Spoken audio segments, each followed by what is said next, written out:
building in the area. And again, just this roof being ripped off. The City of Miami Fire Department had to confirm this by using satellite pictures and comparing the satellite pictures with this building and saying, yes, indeed, this building had the roof ripped off because of the winds from Hurricane Irma. And our next piece of video, really stunning. For those who are not watching, if you don't have cell service, if you don't have power, I'm going to describe it to you as best as I can. Basically, it is Tampa Bay looking more like a beach. All you see is sand. You don't see water. You see people standing where water would be. And that is because the strength of this hurricane has pulled the water out. And you've been hearing Phil and Vivian and Brent and Carlene talk about this storm surge and that is the deadliest part of these hurricanes. And now you see a tighter shot of the people standing where Tampa Bay would be. There is no water. It looks like a wasteland, but it is actually Tampa Bay, devoid of water because the storm has sucked it out. And now what we are waiting for is the danger of that water coming rushing back in. So we continue to look for these videos and share them with you. Once again, you heard President Trump say, someone asked if he planned on coming to Florida. He said that would happen very soon. As soon as we get details on that, of course, we will pass it along. For now, reporting live at the news desk, Robin Simmons, 7 News. Wow, incredible. Thanks, Robin. And I want to go ahead if I can. My friend Jason Highsmith sent me that video from Tampa. He, along with some other friends I know, they're watching us on WSVN.com right now because they want to see what is coming in their direction. Here again is that video. Tampa Bay, completely dry right there. People walking out to the middle of it to check out this ominous sight. To the right there, you see that seawall. That's Bayshore Boulevard. It's a 6-mile sidewalk, beautiful area in South Tampa. People run, walk their dogs there on a daily basis. And in just an afternoon thunder shower, that road floods severely. So given what we have seen here in South Florida, given what the folks in Southwest Florida have seen and what they will see with Hurricane Irma as she pushes on shore, Tampa, Florida will likely see an inundation of water in the hours to come, and a very scary sight there, Lynn, as you see the water pulled out. Strange. The water's pulling, but it's coming back. That's the whole thing. And how fast, we don't know. And how fast. Wow, that is something else to see. We're going to keep an eye on Tampa as well because that's the next hit. All right, let's check on how the city of Miami is doing. There is storm surge and flooding everywhere in South Florida. Let's go to Raj Lowe for an update on the flooding there. Raj? Hi, everyone. We're on 14th Street and Biscayne Boulevard. We walked up a couple of blocks, and I want to show you something here that the actual storm surge has moved up. Let's go up Biscayne here, and you can see before we were by the AAA. Now this storm surge has moved. This flooding has moved all the way up, and if I walk out here, you can see down, all the way down Biscayne Boulevard there, you can see that this storm surge extends. So it has now gone from all the way from basically the AAA and is now progressing northward on Biscayne Boulevard. Good thing there's a curfew tonight in Miami-Dade. I'll show you why. You see pieces like that. We've been out here the whole day, and we're always very cognizant, especially in these strong winds, that things just start flying off of buildings like that right there. And you know, they were prepared here. There are sandbags up. They boarded up, but you can see the effects of the storm surge. Now, let's walk down the street because I want to see if these people are still here. We spoke about that during this type of coverage. We always see people, you know, coming out, wanting to see things. But what was evident very early on in our coverage of Hurricane Irma was that people really took this storm seriously. And how could you not take it seriously when you got winds like this? Now, here's what I want to show everybody, and I'll describe it to those listening on the radio. If you look across the street, you'll see people in that window, right? So instead of coming out here to take pictures, and they're waving. They're on a second floor of a condominium here. Okay, so instead of coming out to take photos that we've seen in other storm situations, the winds were just so intense for the majority of the day, and I can tell you they have decreased pretty dramatically in the last half hour. But But for most part of this day, you couldn't see. The wind was, howling, the rain was going on, and people like that, second floor of the condo, they said, you know what, we want to take pictures, but we're not going to go outside. We don't want to be in this. So what are we going to do? We're going to stand up there on the second floor to try to capture what you don't often see, and we'll walk back down here to Biscayne Boulevard. And this is Biscayne Boulevard, everybody. Look at this right here. And that's just the force of the winds that are still there, just blowing this water all over the place. But this is not a sight that you often see. One of the busiest thoroughfares in South Florida. We've covered a lot of, flooding stories, but one of the busiest thoroughfares in South Florida, covered in water. Good thing that they have that curfew tonight in Miami-Dade County, because it's going to be very dangerous driving in these conditions. A couple of blocks down, we showed you about an hour ago, there were some down power lines. So it is actually, it's a good thing, but you can, as you say, you're still driving around. It's dangerous to drive. So you still have people out there. What is it, Lynn? Almost every live shot I do, we have people who are still out there. So last night in Surfside, that person, by the way, that last night in Surfside, it turned out that person ran out of gas. Oh, yeah, because, okay, yes, so I found out that answer. Okay, Rosh is referring, I don't even know what time it is anymore, but last time, I think it was like 2 in the morning last night, Rosh was doing a live report with us, and it was in Surfside, and it was dark, and there was no, you guys lost electricity, there was a lot of flooding, and then we saw one lone driver, it looked like a white car just like that, stopped, hit a bump, cops went driving right by. Okay, so that person ran out of gas. But the point is, you should not be on the road last night or even now. I mean, now the story is going to be, and the danger is going to be, what's on the road, waiting for the water to subside, dealing with down power lines as well. Okay, Rosh, stay right there. I just want to reiterate this before I forget. In case people are listening and didn't know this, you probably already do. No schools right now in South Florida are open until at least Wednesday, and that could change. If you live in Monroe County or you want to check on your property and you evacuated, you're not allowed to go back to any of the keys right now, or at least Monroe County right now, until further notice, because the National Guard is coming in to help. And some 1.5 million people without power across the state, and that number is likely to increase in the hours to come as the storm continues to bear down on the Sunshine State. Well, it almost seemed like with that last report from Rosh that the winds were dying down, and maybe like Phil said, things are getting a little better, and we can see the light at the end of the tunnel. We can actually look at cleanup right now and cleaning up debris, and we're going to check in with another reporter also in Miami to see if that is the case. So what we're going to be dealing with right now is curfew. There's a curfew in effect. Basically, police and officials don't want us on the road at all when it starts to get dark, which will be in a couple of hours. That curfew is in effect until 7 a.m. Do we have Sheldon Fox? I think we have Brian Inton. Oh, okay. Going back to Brickell right now. Brian, we'll check back in with you. Earlier in the day, we saw white caps in Brickell in some of that water. What are conditions like out there right now?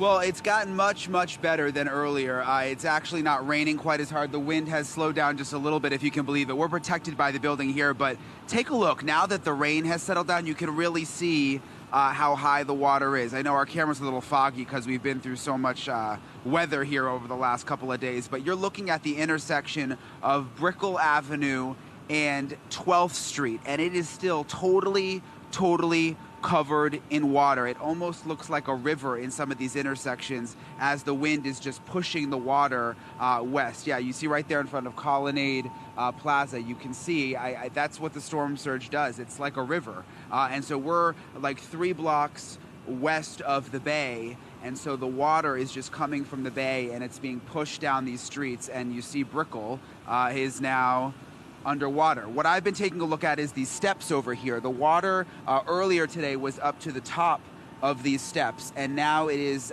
we've got like 2 or 3 steps showing at the top. So I'm hoping that that's a good sign that things are receding out here. But it's been interesting because people should really stay inside. I mean, you don't want to be in this water.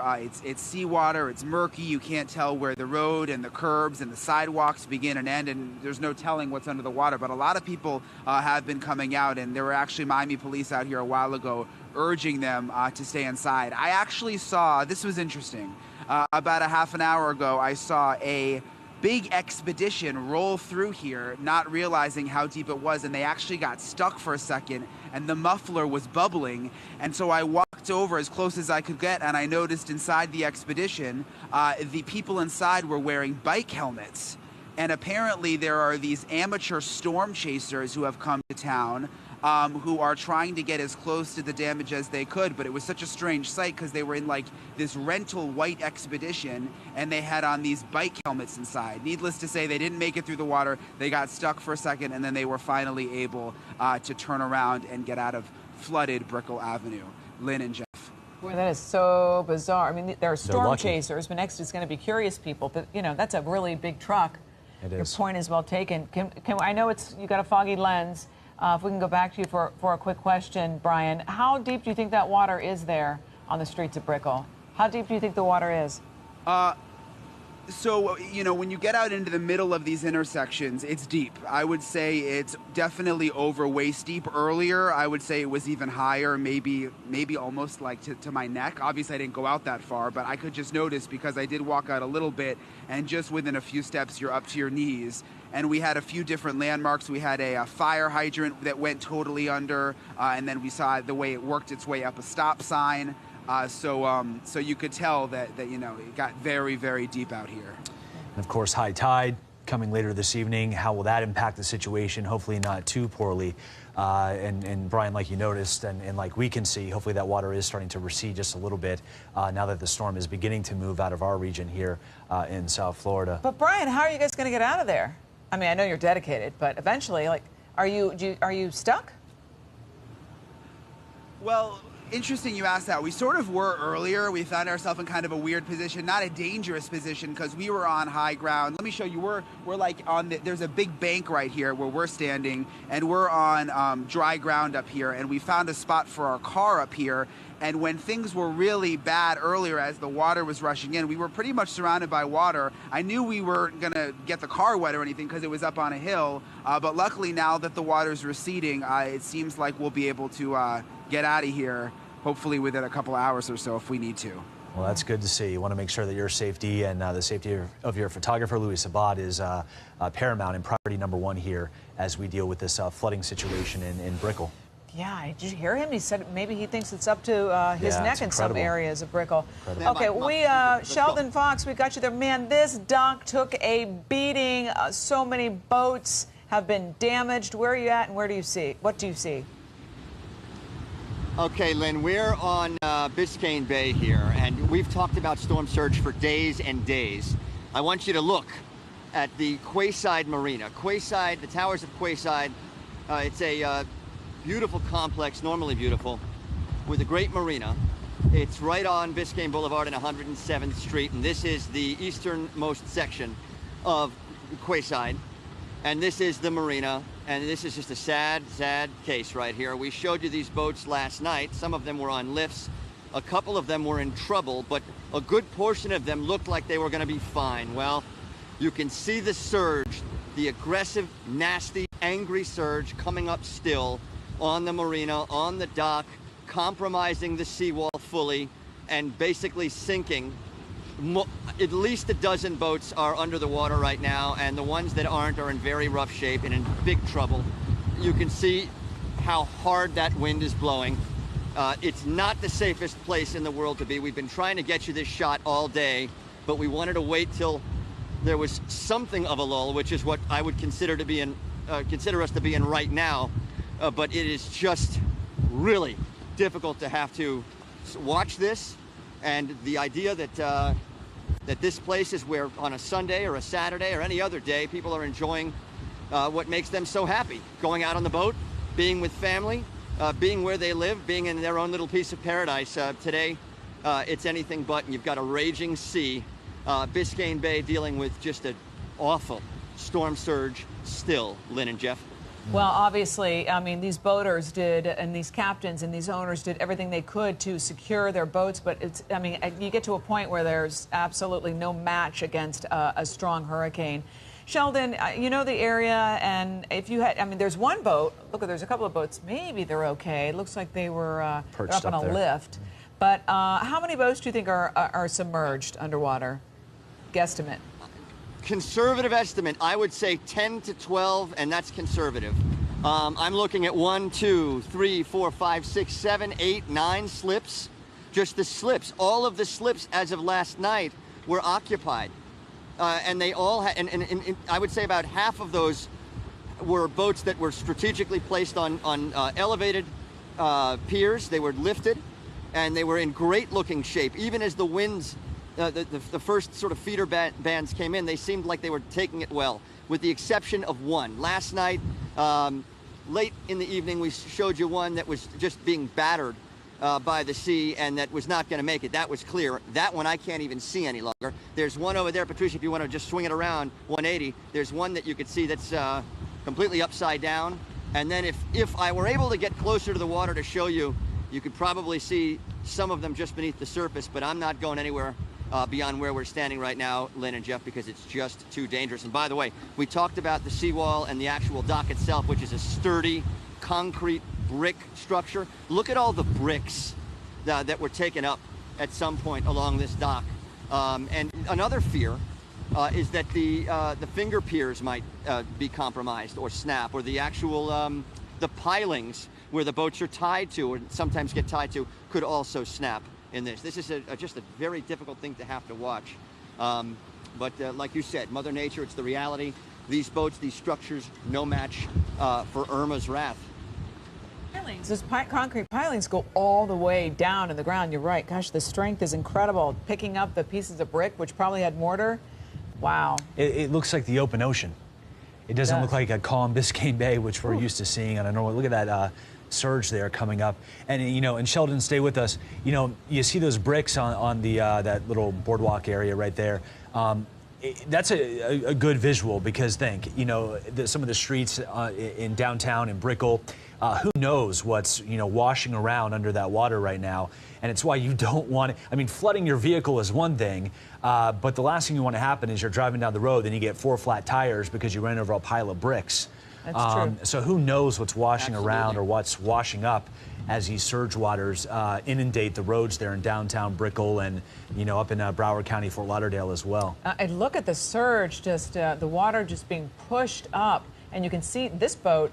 I mean, the only thing keeping this one afloat, I guess, is because it's still tied to the piling. And we saw actually 3 boats that your photographer showed us upside down, Sheldon. Nothing but incredible. Yeah, and we're going to take a little bit of a walk. We're going to try to do this as safely as possible. There's sort of a levee, an elevated levee portion here, Lynn and Jeff, like sort of a, you know, man-made kind of grassy hill that backs up to the actual seawall, just to the immediate west of the dock.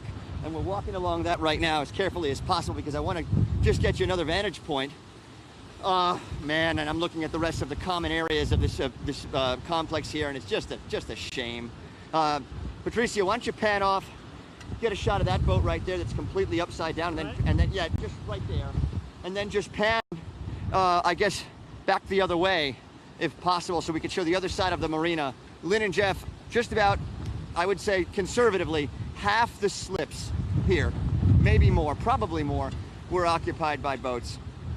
And it's not just boats that are thrown up and destroyed. You've got other just pieces of debris and chunks of the dock that have been thrown up in this area. And the big concern with surge is, depending on how high that surge gets, you know, you worry, and Belkey's raised that question last night, could it be that one of these boats gets pushed up with a strong enough wave and a hard enough wind up onto the dock itself? And the answer is, I wouldn't put it past this situation here, guys.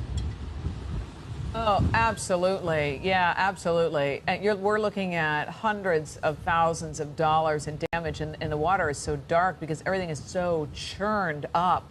Sheldon Fox, thank you so much for your bravery, you and your photographer there in Northeast Miami-Dade, showing us significant damage to boats and boat slips. You know, we're ping-ponging back and forth here from the southwest coast here to South Florida. Want to go back to Nicole Ensalada. Last we checked in with her closer to the top of the 4 o'clock hour. That is right when that eye was starting to make sure. Nicole, what happened? It's completely calm there almost. The eye, I guess. Yeah, it is a lot calmer now, but this is what Phil described for us. So you've seen the images we've shown you over the last few hours of a complete, almost whiteout condition in the last half hour or so. But now take a look at this. The sky is not clear by any stretch of the imagination, but look at how calm the winds are. This is just a difference of a few minutes. So things are actually fairly calm right now, and there is a lot of debris here in this street off of 5th Avenue in downtown Naples. We showed you about an hour ago a home, and we're going to go over to the other side of the parking garage so that we can show you the front yard of that house over here. We'll come back over here, and we are on the north side of the parking garage, and the house looks like it's done fine. In fact, I can see their satellite dish is still up, so that's good. But you can see they have some tree damage and a lot of the kind of debris that makes it difficult to get around, that makes it difficult to not only to get around, but also makes it dangerous if you happen to be out walking around. So there's a lot of that we're seeing here. This is a very small slice of Collier, Lee County. This is just right here in downtown Naples. So eventually we'll have a chance to, to learn more about other parts of the area, but also see the tops of these trees. They're just sheared off. These branches are all just sheared off from the very top. The other concern now that I know Phil was talking to us, he said after this lull that we get here, we'll start to see a wind shift, and then perhaps we will start to see some of that storm surge that everyone here has been so afraid of. We've already seen a lot of water, nothing like that, not a storm surge, clearly, but I wanted to walk around back to the middle of the garage. I wanted to show you, we are up on the 3rd floor, I think we are. We're almost to the top. And if some folks parked their car here for safety of their vehicles, they're already running into just some standing water. This is the 3rd floor. This is not much, but the water's still coming down, and this is the 3rd floor. We actually even had to move our car to get it out of the way. We'll go down and check out what the 1st floor is like. The 1st floor was absolutely inundated as well. So you got to hope for the sake of the folks who own these cars that we're not going to see this water, up here on the 3rd floor increase too much more. So we will have to wait and see if this ultimately was the right thing to do for their vehicles. Although, of course, when you're talking about water like this, it's hard to say, what the right thing to do is other than leave town. So we'll have to watch and see what kind of storm surge we end up with in this area if we do. But right now, things have calmed down considerably in downtown Naples. Jeff, Lynn? Well, watching the radar, Nicole, and it's exactly what Phil said. It's amazing how smart he is. He's so wonderful. Yeah. You're right in the eye in the center where it's actually dry and calm, and in a few minutes you'll be getting exactly what he talked about, more rain and more gusts. And, like you said, you're on the 3rd floor of this parking garage. You're away from the winds, but, that rain has nowhere to go, it seems like, starting at the top and then leaking through, and there you have it. You're standing in a big puddle. Well, exactly. And, Robin was talking about the Tampa area with that water sucking out. They were experiencing that here up in the Sanibel area this morning. The folks here who work in this part of the state were talking about that and how unusual is an understatement. They were talking about it being historic, that folks will talk about other hurricanes, Hurricane Donna, other hurricanes, they'll say, well, I remember when I walked all the way to the end of the pier, under the pier, and you could actually, not hit the water yet when something like that happens. They're saying this is sort of a similar situation. So we will have to wait and see if all that water that has left Southwest Florida now, in what form will we see it come back, and will there be how much danger or destruction we'll see for folks here. I have been told that in this particular part of Naples, the 5th Avenue downtown area, and for those who've never been here, this is more of an upscale tourist sort of area, shops, that sort of thing, that this might be slightly higher ground than other parts of other neighborhoods that might be right up against the Gulf. So that may end up serving them well.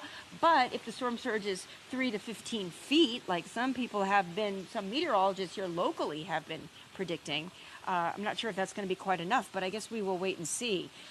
Obviously, there are other parts of Southwest Florida that are completely vulnerable to that kind of storm surge. Bonita Springs, Cape Coral, some of those areas. The areas in Fort Myers, if you are familiar, the McGregor area, that is, right there up against either the Caloosahatchee, the Gulf, all of those waterways. We saw it with Charlie up the Peace River into Charlotte County. So we will have to see exactly how this all manifests when it comes to the actual height of the water, if and when it comes. You know, Nicole, it's pretty fascinating. Over the course of the last hour, again, we checked in with you around 4:10 earlier this afternoon within the 4 o'clock hour, wind gusts of about 120 miles per hour. I'm looking at that palm tree right there behind you. The palm fronds barely even moving right now. Have you ever been in the eye of a hurricane, and have you ever experienced anything like this? I'm trying to think. It's been a long time. I think the closest was George in, the late 90s, in the Biloxi Gulfport area. Although I think it made landfall closer to Alabama, if I'm not mistaken. And that was, one of those overnight storms, so it was difficult to really see. And when you're just being pelted in, Biloxi by where I happened to be at the time, by all sorts of, pebbles and things like that, actually broke out windows of the vehicle we were in. But something quite like this, especially during the day where you can really get a sense of what's going on around you, no, not like that. No, not at all.